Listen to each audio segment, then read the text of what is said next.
पहली बात। और संबित पात्रा, आप कुछ कहना चाह रहे थे, जवाब दीजिए। देश क्या इतना कमजोर है कि एक डिबेट से, किसी के कुछ कह देने से क्या हिल जाएगा ये देश?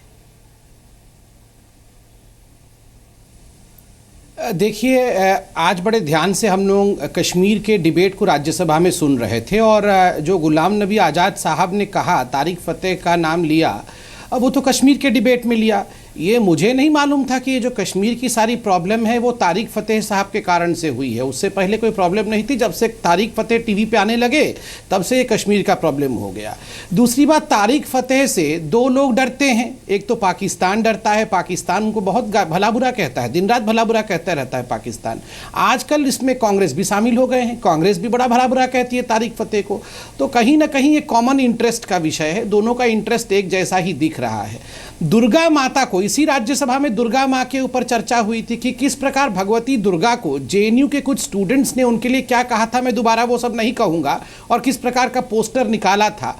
उस समय यही गुलाम नबी आज़ाद, यही अखिलेश प्रताप सिंह कह रहे थे ये अभिव्यक्ति की स्वतंत्रता है। क्या हो गया? दुर्गा माता को ऐसा ऐसा कह दिया तो क्या हो गया? इससे कोई हिंदू धर्म थोड़ी खराब हो गया। अगर चार लोग कह देंगे तो सुन लेना चाहिए। मणिशंकर अय्यर जाके पाकिस्तान में कहते हैं मोदी सरकार गिरा दो, तो फिर हम लोग इनसे पूछते हैं तो ये कहते तो क्या हो गया? उससे कोई हिंदुस्तान छोटा थोड़ी हो गया। अरे तारिक फतेह हम दोनों से, संबित पात्रा और अखिलेश प्रताप सिंह से ज़्यादा जानते हैं इस्लाम के बारे में। तो वो अगर इस्लाम के बारे में कोई कमेंट्री कर रहे हैं, प्रोग्रेसिव कमेंट्री कर रहे हैं, तो हम लोगों को सुनना चाहिए या नहीं सुनना चाहिए? ये हमारी स्वतंत्रता है। हम कौन है जाके पार्लियामेंट में कहने वाले कि ये सारा कश्मीर का प्रॉब्लम ये तारिक फतेह साहब के कारण और तस्लीमा नसीम के कारण हो रहा है। जब हिंदू आतंकवाद का आप लोग राग अलाप रहे थे, ये दिग्विजय सिंह जिसकी फोटो अभी आ रही है, ये जब जाके कह रहे थे 26/11 आरएसएस की साजिश, कहां पे सोए हुए थे आप लोग? एक बार भी नहीं कहा कि इस दिग्विजय सिंह को इस देश से बाहर निकालो। एक बार भी जबान से ये बात तो नहीं निकली। मैं तो कहता हूं ये दिग्विजय जैसे नेता को पहले बाहर निकालना चाहिए, जो पाकिस्तान को कवरिंग फायर देते हैं। 26/11 पाकिस्तान की साजिश थी, आरएसएस की साजिश थी। आप पाकिस्तान को क्यों बचा रहे थे बार बार? और अभी भी जाकिर नाइक को शांति दूत, नहीं, ये मैं बड़े इमोशन से कह रहा हूं, बहुत इमोशन से कह रहा हूं। शांति दूत जाकिर नाइक, जो कि कहता है कि हर मुसलमान को आतंकवादी बन जाना चाहिए, वो शांति दूत है। और ये तारिक फतेह जो है ये विलियन है। ये मुझे समझ में नहीं आता है। पूरी करना चाह रहे हैं, उसके बाद अखिलेश जी से जवाब लेंगे। देखिए अखिलेश जी, इसमें हंसने की बात नहीं, बहुत गंभीर विषय है ये। हंसने की बात नहीं सर इसमें। हाँ, बहुत गंभीर विषय है। तारिक फतेह बात पूरी कीजिए। बहुत गंभीर विषय है, लेकिन जिस तरह से नाटक किया जा रहा है उस पर हंसी आ रही है। अब कहिए तो इसका जवाब दे दूं मैं अभी, या तारिक साहब ने उसके बाद मैं दूं?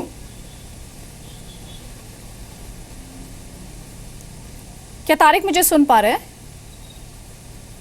आपकी आवाज आ रही है? अगर मेरी आती तो मैं आगे आप बात पूरी करें।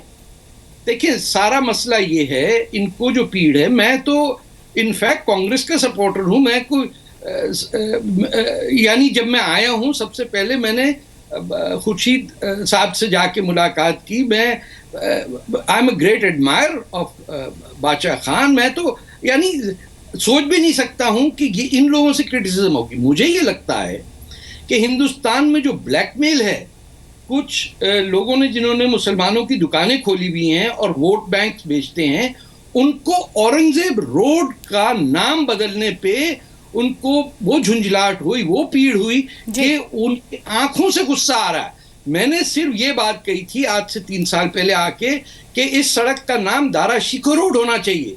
ऐसे मुसलमान का नाम होना चाहिए जो हिंदुस्तानी इस्लाम को मानता हो, उस वहाबी इस्लाम को नहीं जिसने आके हिंदुस्तान में मिलियंस को मारा 1000 साल में।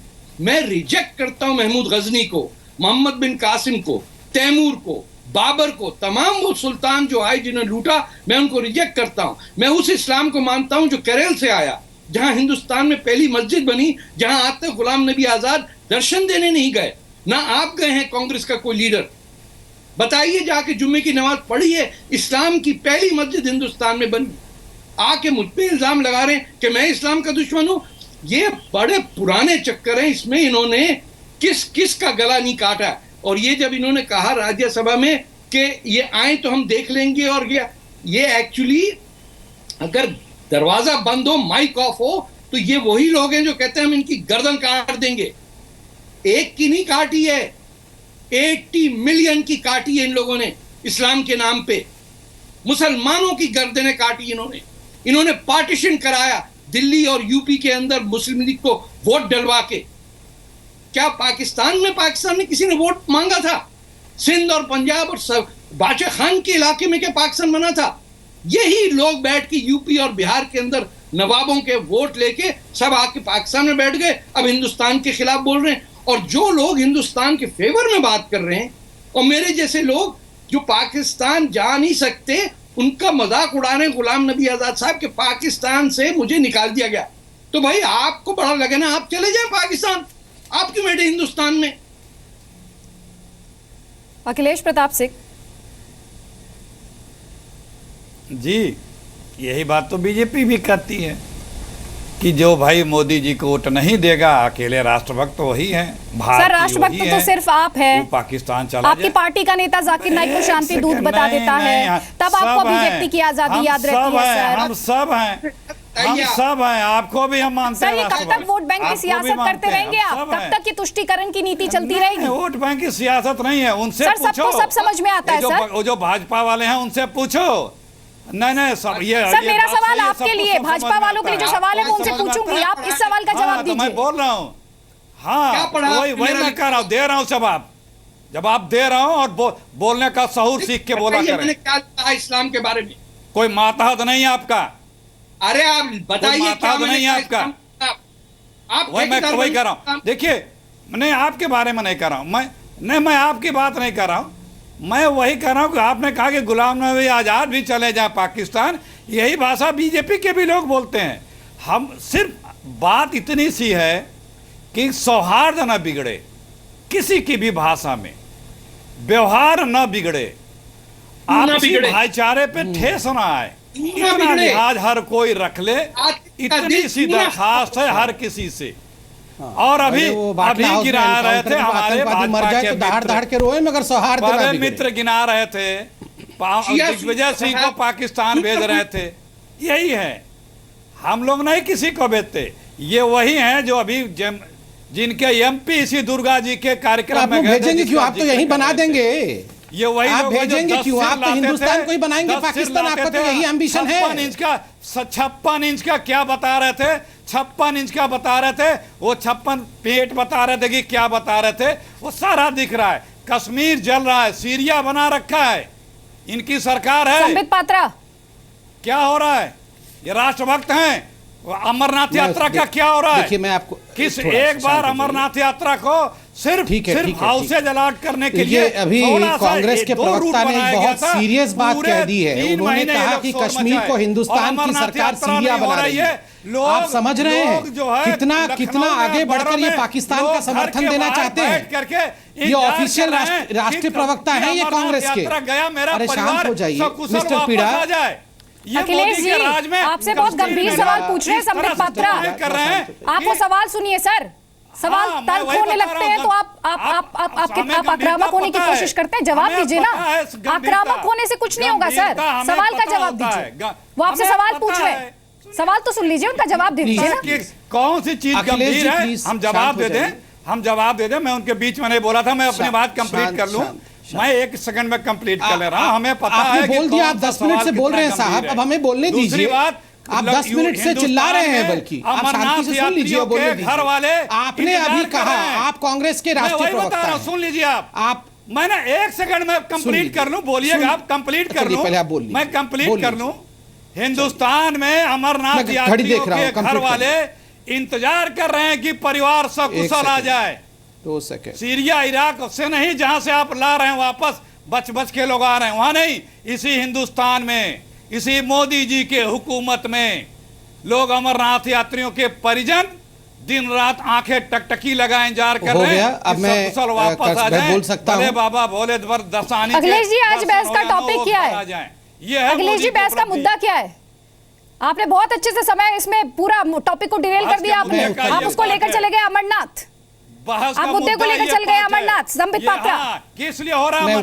हाँ क्यों हो रहा है ये, सर क्यों मुझे हो आपकी रहा है? स्ट्रेटेजी पता है सर। ये प्लीज क्यों- अखिलेश क्यों जी, ऐसी थोड़ा आप सा दर्शकों को भी गंभीरता बेवकूफ दिखाइए। मत समझिए और हमें भी बेवकूफ मत समझिए प्लीज। दूसरों की बात भी सुन लीजिए। संबित पात्रा, आप समझती होंगे दर्शकों को बेवकूफ, दर्शक को देखिए हम अभी बेवकूफ एक बड़ी बात कह दी। कांग्रेस के राष्ट्रीय प्रवक्ता अखिलेश जी ने कहा कि हिंदुस्तान की सरकार जो है वो कश्मीर में सीरिया जैसा माहौल बना रही है। पाकिस्तान को यही चाहिए। ये बस ये वीडियो कटिंग ले जाएंगे, दिखाएंगे, देखो खुद कांग्रेस के प्रवक्ता कह रहे हैं। दूसरी बात, तारिक फतेह के नाम तो आप बड़ी बेइज्जती से लेते राज्यसभा में। ओसामा जी के लिए ओसामा जी, ओसामा बिन लादेन के लिए ओसामा जी, हाफिज सईद के लिए हाफिज जी, हाफिज साहब, और तारिक फतेह को इस प्रकार से दिखाते हैं कि उन्होंने बड़ा गुनाह कर अरे दिया। आम लेके ओसामा जाओ बिन भैया, लादेन आपका सीजन हीरो हो खत्म हो सकता रहा है। आम है लेके और जाओ, हाफिज सईद साहब आपका लेके हीरो हो जाओ, सकता जल्दी है। जाओ। बाटला हाउस, अरे मुशर्रफ की काहे, अम्मी देखिए, इंतजार मैं कर आपके रही पीछे हैं। बोल रहा था। जल्दी लेके जाओ, आम लेके जाओ, बर्थडे का मैरिज एनिवर्सरी भी देखिए, पता थोड़ा करो, जल्दी बिहेवियर जाओ। अखिलेश बोलो जी, माननीय अखिलेश मोदी जी, को, आम अखिलेश जी, आप उम्र अखिलेश दराज जी, हैं, थोड़ा सा बिहेवियर का अरे ख्याल जो रखिए। बोलते थे अखिलेश जी थोड़ा कि सा ये कर बिहेवियर, दूंगा, वो कर अखिलेश जी थोड़ा दूंगा, राहुल गांधी की तरह अपने बिहेव तो कदम मत देखो। करिए। ये आज राहुल ही गांधी की तरह पाकिस्तान, बिहेव आज ही- करना बंद कर आज ही दीजिए। गृहमंत्री एक जी ही क्या बोल रहे हैं? बच्चा आपके पार्टी में सही है, आज ये ही सबके गृहमंत्री बच्चा बन क्या जाएगा बोल तो रहे हैं? कैसे होगा? अरे देश को, प्लीज एक सीरियस डिबेट हो रहा है।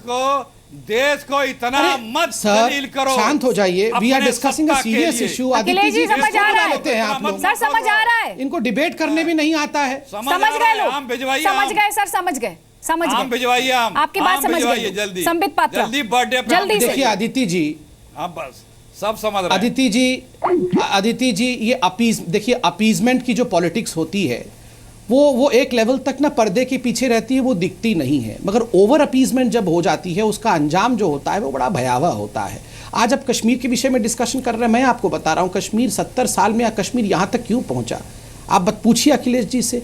आज हिंदुस्तान में जाकिर नाइक जैसे व्यक्ति इस प्रकार का भाषण दे रहे हैं, उसको शांतिदूत बताया जा रहा है। पाकिस्तान जिंदाबाद के नारे उसके हक में पटना में लगाए गए। हम सब ने टीवी के माध्यम से देखा। आखिर हिंदुस्तान में ये कांग्रेस क्या चाहती है? क्या पाकिस्तान को ही लाके कांग्रेस से बिठाना, क्या पाकिस्तान को ही लाके हिंदुस्तान में बिठाना चाहती है? हो गया मोदी जी, अरे कार्रवाई कर रहे हैं, राहुल गांधी उनको सपोर्ट कर रहे हैं, चिंता मत करिए। सुविधा के राष्ट्र भक्तों, तारिक फतेह सारे विदेश भाग जा रहे हैं। छोटा मोदी भाग गया, माल्या भाग गया, रुपया भाग गया, सब भाग जा रहे हैं।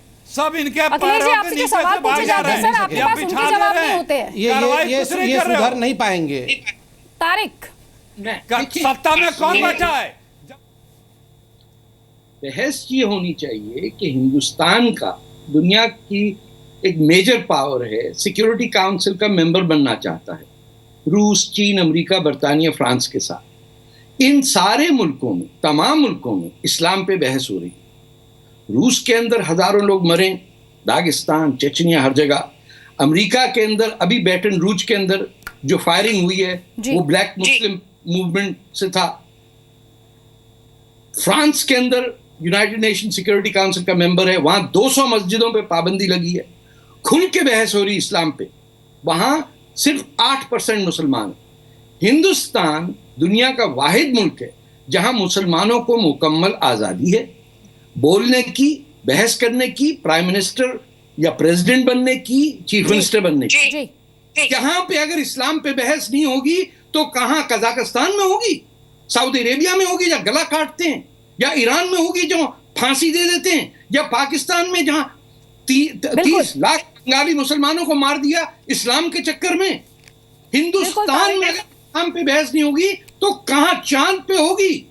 और ना सिर्फ इस्लाम पर बहस को लेकर जो आप पॉइंट रख रहे हैं वो बड़ा है, बल्कि अगर हिंदुस्तान खुद को लोकतंत्र कहता है तो अभिव्यक्ति की आजादी अगर हिंदुस्तान में नहीं मिलेगी तो फिर कहां मिलेगी दुनिया में। वक्त इतना ही। आप सभी मेहमानों का बहुत बहुत शुक्रिया। नमस्कार।